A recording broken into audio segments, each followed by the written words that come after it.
I'm gonna tell you 5 reasons why you should not get the VinFast VF8, okay?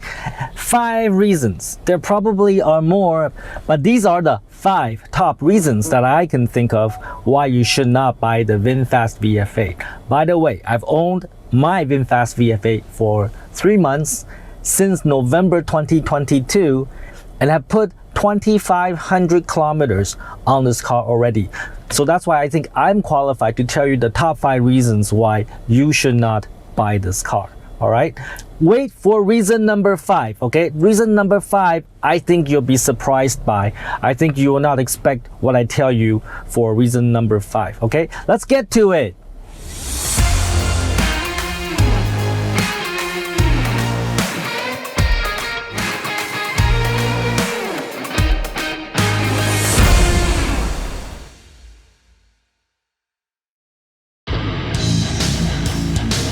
Wozniak here, Tom Peng. I hope your YouTube channel is going well. If you have skills in one area, it's important to pay attention to the other disciplines that make a business successful.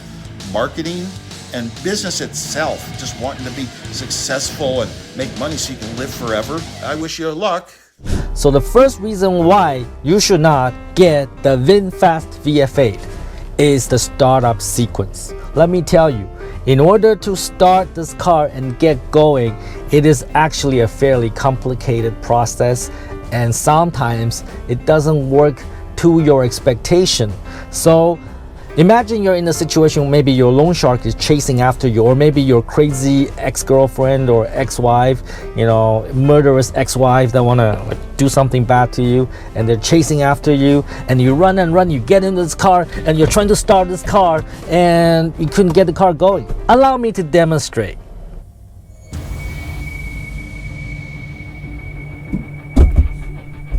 Oh fuck! Oh shit! Oh, they're coming! Shit! What do? Oh, gotta put in my code. No, it's wrong. Wrong code. No. Oh, fuck! They're coming! Calm down, man. Calm down. Okay. And then press the gas pedal. The seat is moving now. Oh, the seat belt. Seatbelt. Seatbelt. Chào anh chị. Yeah. And then what? Drive. Okay, go.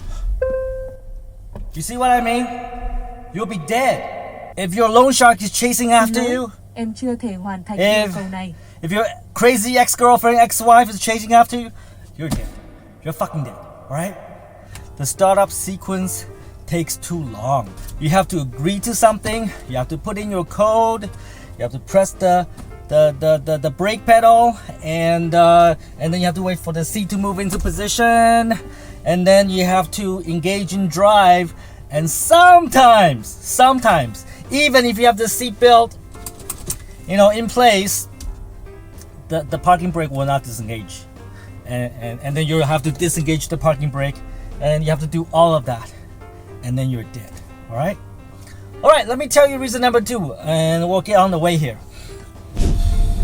So let's talk about reason number 2 why you should not get the VinFast VF8. And the reason number 2 is this: the software and the hardware may not be 100% perfect yet. Meaning that there may be faults. Maybe there are faults with the software, maybe there are faults with the hardware, and you will be visiting the service center maybe quite a few times. I know I have at least 2 or 3 times. And if you are a owner of a brand new VinFast VF8, expect to go through the same exercise. So this is what I advocate, right? If you want to buy a VinFast car, maybe it's a good idea to buy a used car, because the previous owner has already addressed all the issue with the service center, and you're just driving a perfect car. Case in point, my VinFast VF34 drives perfectly, but that's only after I send it back to the service center a few times, right? So I believe with every VinFast car, you're gonna go through that process. And if you are the kind of person that expect to drive a perfect car, yes, I'm looking at the road. Stop beeping at me. Seriously, man. I am looking at the road. you're the kind of person that expects that when you buy a car, everything should work perfectly, VinFast may not be for you. May not be for you right now, but maybe in the future, maybe a year from now, VinFast will get everything perfect so that the car will just drive perfectly off the lot. And for those that don't have the patience, wait. And for people like me, who's willing to be a pioneer, try something new, and even a brand new EV product from a new company, if you're willing to go through all that hassle, then yeah, VinFast may be for you. But if you don't have the patience, I think wait is the right strategy here. Now the reason number 3 why you should not get a VinFast, I think this one is a bit controversial, is range. Alright, so I believe VinFast cars have lower range compared to any other brand make of EVs.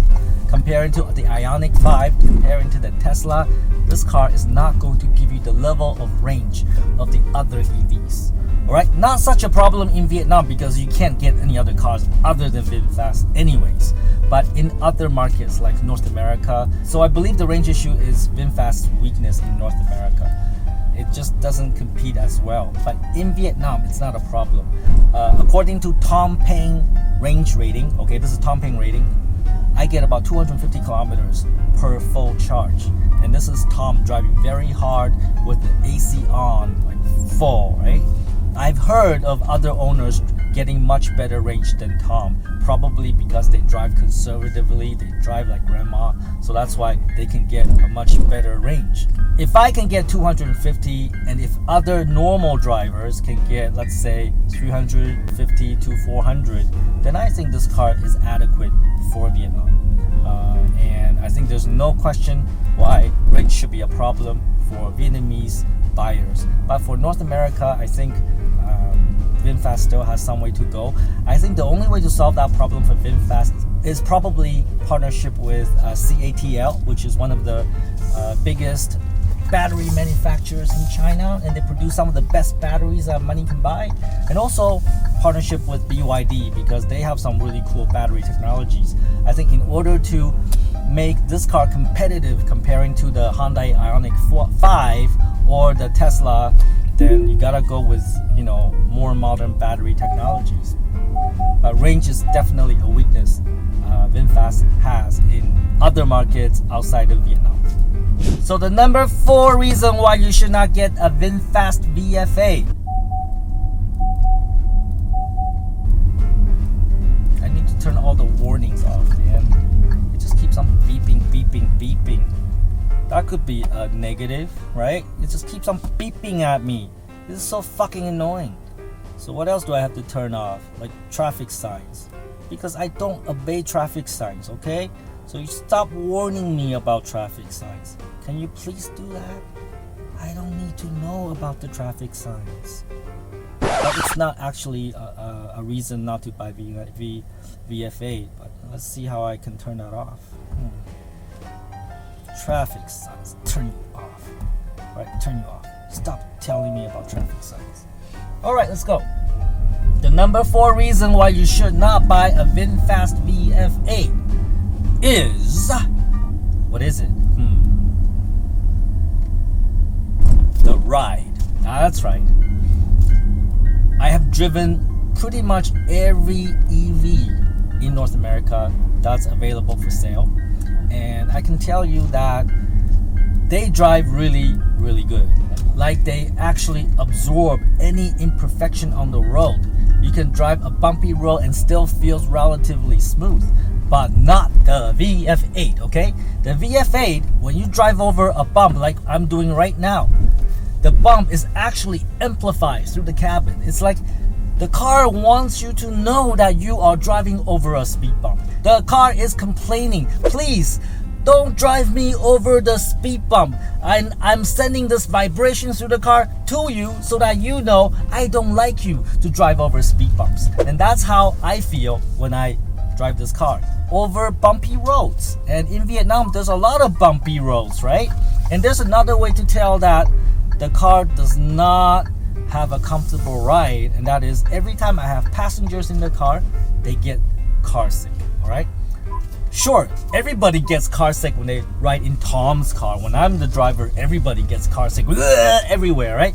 But this one, especially more so, right? They throw up faster. They throw up more just because they are in the VinFast VF8. So that tells you something. The ride quality of this car simply does not compare to its competitors. And mainly it has to do with how any bumps in the road is actually amplified through the cabin. You can really feel it. Other cars, they try to soften that bump, right? They try to hide it as much as possible, but in the VinFast VF8, they want you to feel it. And for me, that is a negative. And that's one of the reasons why you should not buy a VinFast VF8 if you're sensitive to those bumps or your passengers. Now the final reason, the fifth reason why you should not buy a VinFast VF8, and again, this one maybe will surprise you, and that is, this is also very, very subjective. This is Tom's opinion here. I do not believe this car has a unique selling point. All right.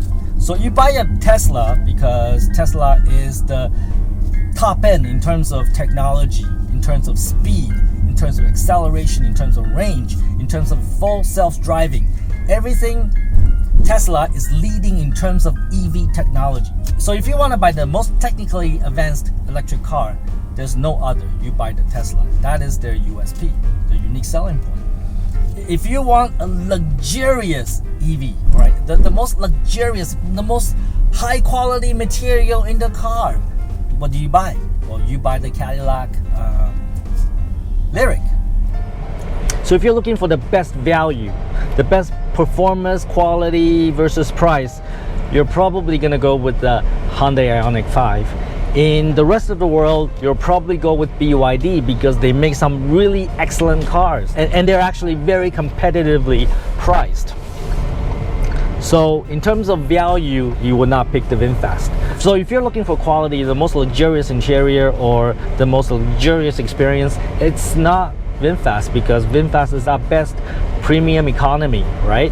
If you're looking for the highest performance, the highest technology, you'll be looking at Tesla.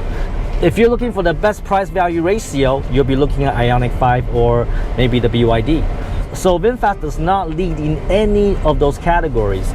Therefore, it does not have a unique selling point. And there's no strong reason for anybody to buy the VinFast. And that is my fear. My fear is that VinFast does not have a unique selling point that attracts buyers, whether they want high technology or luxury or the best value, because actually VinFast does not excel in all three of those categories and other categories. So I think for VinFast to be a dominant or a significant player in the EV industry, they need to figure out what their unique selling point is. All right, it is a nice, sexy car, but I just don't get what the unique selling point is. So those are the 5 reasons why I believe you should not get the VinFast VF8. And there are actually many good reasons why you should get the VinFast VF8, and I actually made another video about that. You can check that out. Overall, I have to say I'm actually very happy with my purchase of the VinFast VF8 here in Vietnam. Seriously, you're not gonna get a better value than the VinFast VF8 in Vietnam. 402 horsepower, 5.5 seconds. For this amount of money in Vietnam, it's a no-brainer. You should get the VinFast VF8. The charging network is actually very good. The coverage is very good. In Vietnam, this is the perfect choice. But I'm not so sure about the rest of the world. In North America, in Europe, I am not sure this is the right choice. Mainly for the 5 reasons that I have just stated prior. But you know what? I believe that VinFast is playing the long game, right? So any short-term obstacles, any short-term setbacks, it's not important, because when you're playing the long game, it's gonna be about version 2, version 3, version 4, version 5. It's not just about the VF8. It's going to be about all the future cars that are coming down the pipeline, right? Because I believe they're gonna do it until they get it right. And that's how VinFast is going to be an important player in the EV market. All right, so take some fucking action, look into the VinFast products, and don't be a fucktard. you.